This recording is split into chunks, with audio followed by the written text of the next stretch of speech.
வரும் சட்டசபை தேர்தலில் அதிமுக 210 தொகுதிகளில் வெற்றி பெறும் என அக்கட்சியின் பொதுச் செயலாளர் எடப்பாடி பழனிசாமி தெரிவித்துள்ளார்.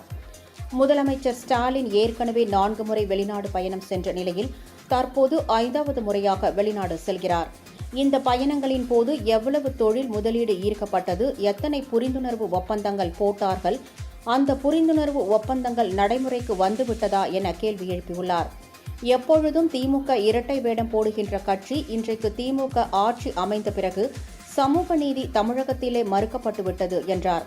சட்டம் ஒழுங்கு சீர்குலைவு, பாலியல் வன்கொடுமைகள், விவசாயிகள் போராட்டம், அரசு ஊழியர் போராட்டம் என பல தரப்பிலிருந்தும் போராட்டத்தை இந்த அரசு சந்தித்துக் கொண்டிருக்கிறது என்பதால் 2026 சட்டமன்ற தேர்தலில் அதிமுக தலைமையில் அமைக்கப்பட்ட கூட்டணி வெற்றி பெறும் என்று கூறினார்.